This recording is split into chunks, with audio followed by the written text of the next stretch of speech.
Selamat malam Pak Maman. Selamat malam. Hari ini saya akan mewawancara Bapak terkait dengan tugas UTS saya. Yang saya tanyakan itu 4 pertanyaan. Yang pertama adalah terkait dengan masalah Ahok di Kompas TV kemarin. Apakah ada keluhan yang signifikan dari masyarakat kepada Remote TV? Saya nggak akan bicara secara khusus Remote TV, tapi yang saya lihat di media sosial memang banyak keluhan terhadap ucapan Ahok yang dianggap tidak sopan, tidak melanggar norma-norma kesusilaan. Jadi menurut saya masyarakat juga merasa terganggu dengan pernyataan Ahok di televisi saat itu. Dan kalau saya sebagai orang Remote TV atau sebagai orang KPI, itu udah paling jelas langsung melanggar pasal 9 dari P3 SPS. Pasal 9 di P3, pasal 9 di SPS tentang penghormatan terhadap nilai-nilai kesopanan dan nilai-nilai kesusilaan. Itu yang paling kena.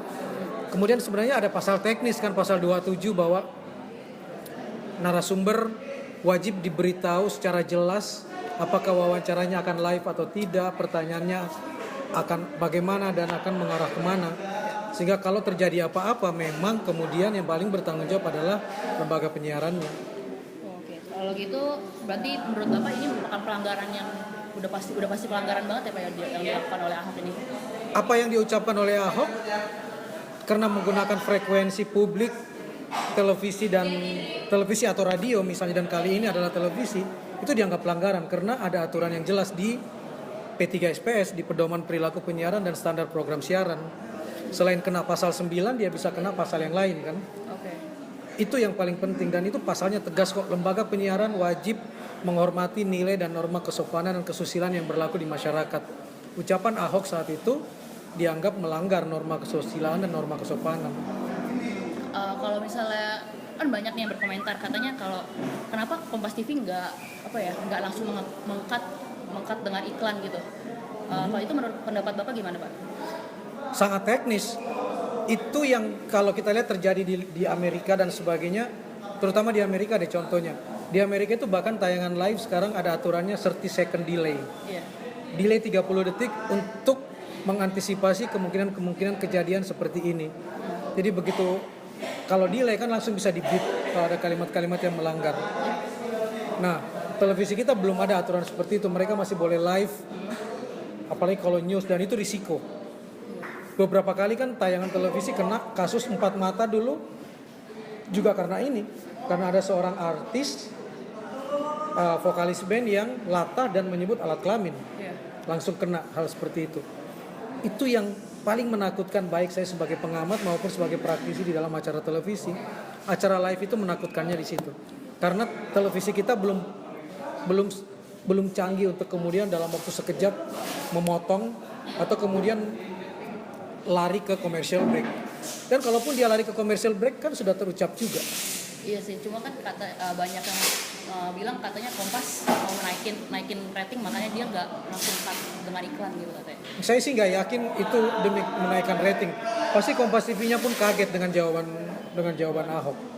Dan kemudian ketika kaget tidak siap mengantisipasi sehingga tidak kemudian mengambil tindakan untuk langsung ke commercial break. Malah yang terjadi kan perdebatan ini lumayan panjang kan saat itu kan. Iya. Oke. Jadi nggak ada unsur kesengajaan untuk rating.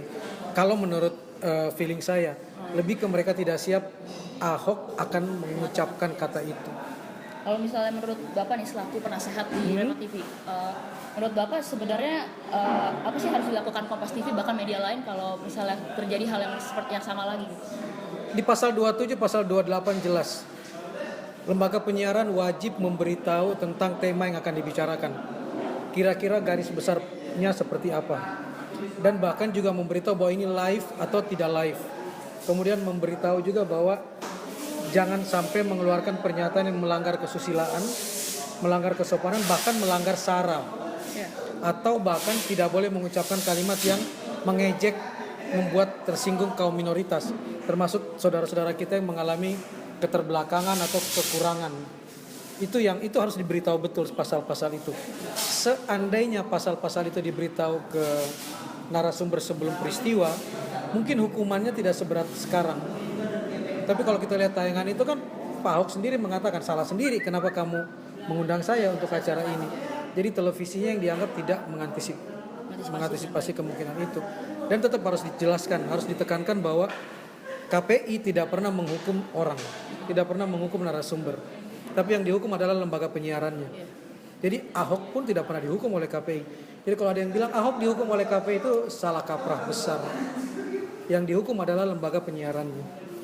Kalau misalnya dari kejadian kemarin kan Kompas TV diberikan sanksi nih dari KPI selama 3 hari nggak boleh wawancara secara live, jadi cuma masukin paket-paket berita. Apa menurut Bapak itu udah setimpal atau belum hukumannya?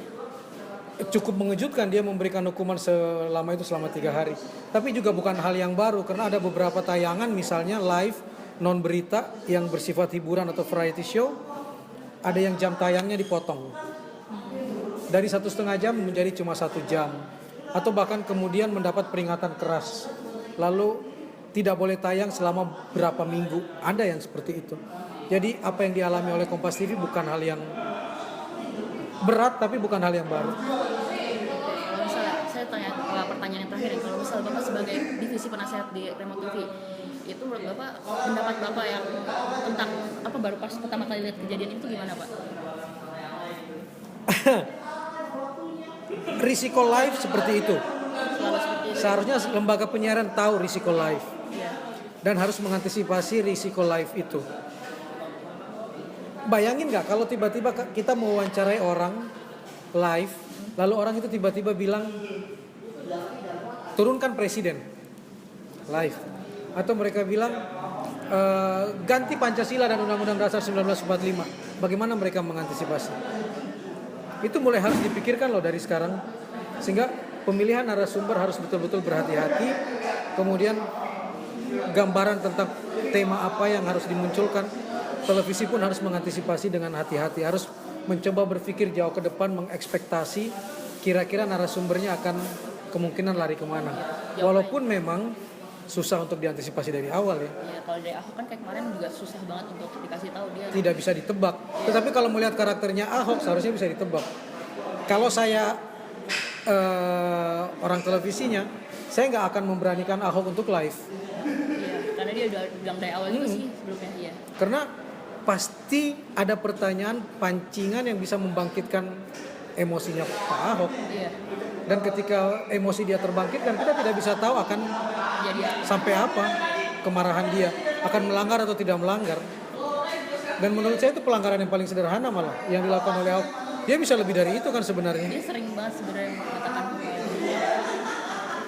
Dia boleh mengatakan di koran di mana-mana, tapi itu terserah dia, urusan dia pribadi. Tapi kalau sudah masuk ke lembaga penyiaran publiknya yang harus berhati-hati, lembaga penyiaran yang harus berhati-hati.